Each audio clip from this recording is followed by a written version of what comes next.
Before I start today's video, I want to go ahead and let you guys know that this right here behind me, this grip tape, is this month's giveaway. So make sure if you haven't watched the video, go check it out. I'll leave a link right up here or in that corner over there. But regardless, go check it out. Get your entries while you can. It ends August 31st, so get them while this month is still hot, because this is a custom one-of-one grip tape that I made in the last video. Now we can go ahead and jump into today's video where I talk about t-shirts. Yep, that's right. So I'm gonna help teach you guys how to make kind of a t-shirt like that, or like this, right here at home. Very, very easy. You just need a few different tools to get you started. Tool number one, you're gonna need a Cricut or some sort of vinyl cutter so you can cut into the heat transfer graphic that we're gonna be using. Tool number two is gonna be a iron. I do recommend a heat press if you have one, but if you don't, this is gonna do just fine. It's not the best, but again, it works. So this is what we're gonna use for today's video. And then obviously you're gonna need your shirts, because that's what we're gonna be putting the heat press on, or the heat transfer on. And then I recommend some sort of flat surface. I'm on my floor and I don't have anywhere to work, so I'm gonna use this, or if you had an iron, I would do that. But we're gonna use this today and maybe something else. I like working on the floor anyway, so this is perfect for me. Next up is the design that we're gonna be making. And if you're good at Photoshop, this is where you can either make it yourself, or you can use a generic PNG off of Google and make a design. Just note that that is copyright, so you can't go and sell it, but you could potentially make it for yourself. All of my designs are self-made. I'm not the best at them, but I have kind of self-taught everything that I know for Photoshop, and they kind of work out. Just play around with a bunch of shapes, and this is what I get. These two designs that we're making today are on my website at shopkeeganco.com, so if you want to order these shirts for yourself, go ahead and do so. That's actually what this is for. A customer bought a blue skate crew t-shirt and the black long sleeve truck t-shirt. So those are the two designs that we're going to be making in today's video. And all we have to do now is cut it out on the vinyl cutter or the Cricut machine and put everything together on the t-shirts. This process right here isn't technically a difficult one. You just go through and pretty much peel everything that's already been cut for you. You just want to make sure you take your time and don't peel away anything that's not supposed to be peeled. What you're left with after you finish one of them is going to be something like this, and that's what you're going to be using to iron on to your t-shirt.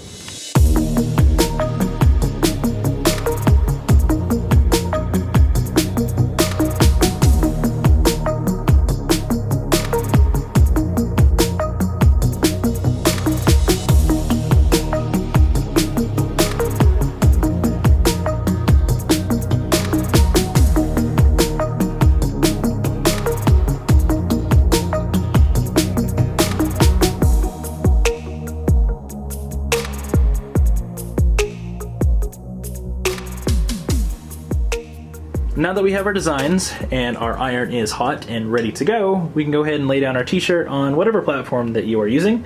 Again, we're just using this little guy because it's all that I have. And then we just need to make sure that the t-shirt is straight and that the designs are centered and straight, exactly where they need to go. For the iron parts, this is hit or miss. I typically do about 10 seconds in one spot, move it to another 10 seconds, move it to another 10 seconds, and just keep going over the entire piece until it looks like it's all 100% good to go. And then I let it cool. That is the most important thing. Let the design cool, and then you can start to peel that paper off. If you don't have any parchment paper, I would recommend getting some, because you're going to put this on top of the design and then put your iron on top of that. Same thing for heat press. If you have heat press, again, I only have an iron right now, so that's what we're going with.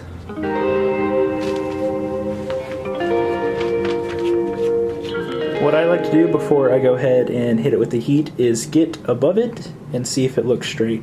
Right now it looks a little crooked to me, so I'm going to try to straighten it up.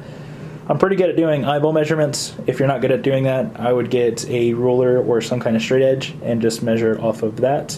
I'll try that, but typically, again, I'm really good at just doing eyeball measurements.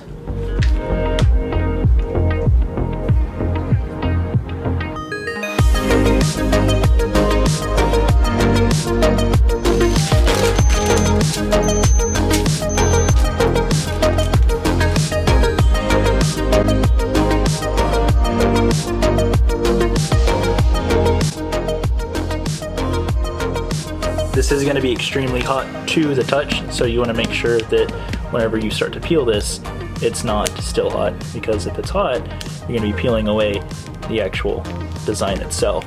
So let it cool. I know it's tempting to go ahead and peel it now, but just let it do its thing, and it's going to make it a lot easier to actually lift it and peel it. And then once we do that, we'll go back over it one more time with the iron just to make sure it's good to go. But again, make sure you have this guy in place. If it does start to peel the design when you're doing this, go ahead and stop and get the iron back out, hit it with some more heat, let it cool, and then try it again.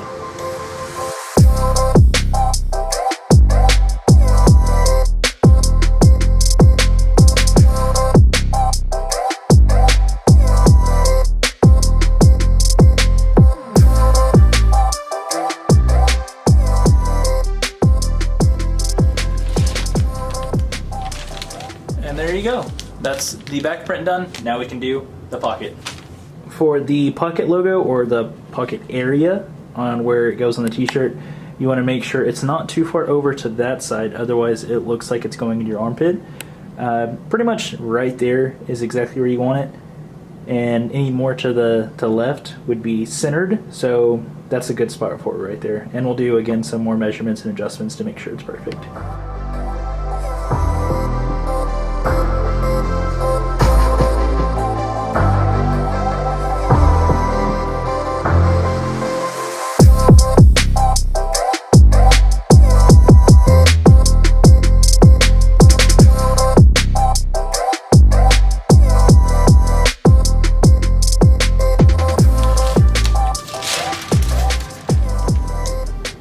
And there we go. One t-shirt is done. Pretty easy process. There's the front, and then there's the back. I think it looks really great. I hope the customer is happy with it. Again, it is a little bit of a textured feel or textured look, but I think that works out really well for this t-shirt.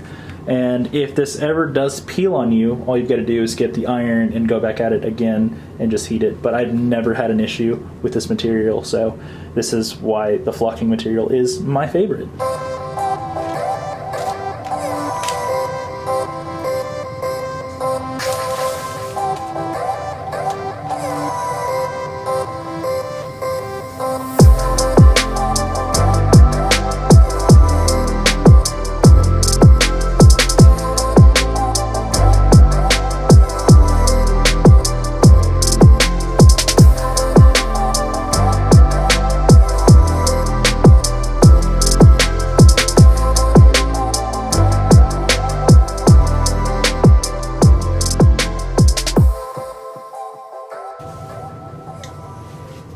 Now the second one is done. It looks so dope. I'm so happy with it. This is the first long sleeve that I've done in a very, very long time, so I'm proud of the process here. Again, highly recommend you try this at home, and if you have a heat press, use a heat press 100%. It's a lot faster, it's a lot easier. The iron, it's okay. It doesn't give you the best results all the time, and it does take a lot longer. And it's just, overall, it's not the best process. So if you have a heat press, use it, or if you can afford a heat press, get one. I am looking at trying to get one. I just do not have one at the moment. So iron is what I've got for the time being. And again, you get really, really good results just off of an iron.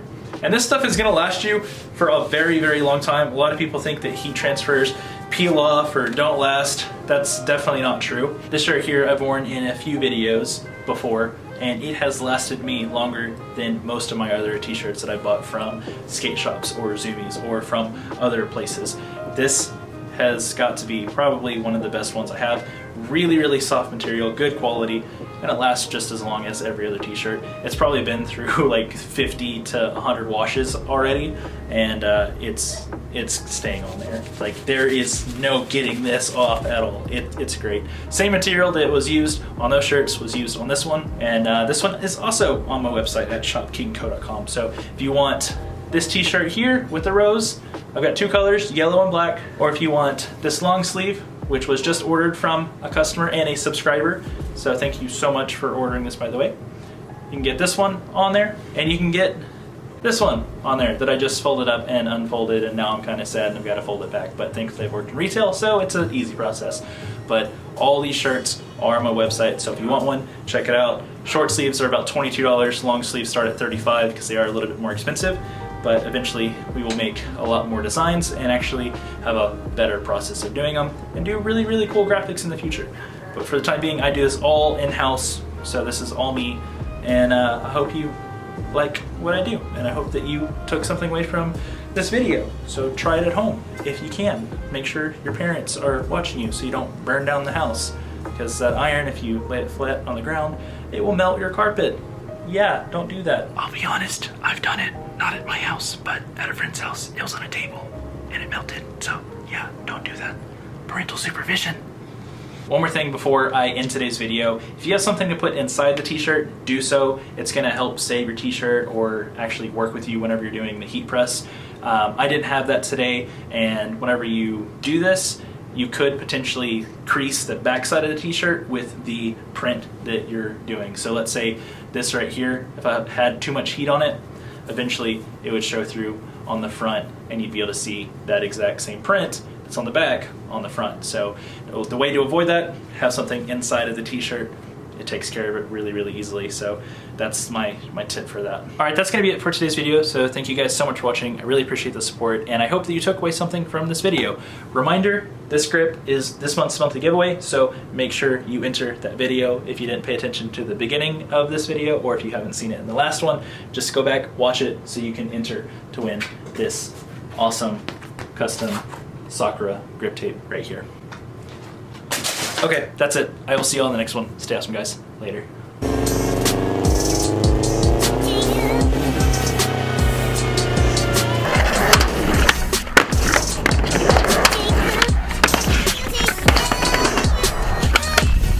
Oh, that was easy. Wow.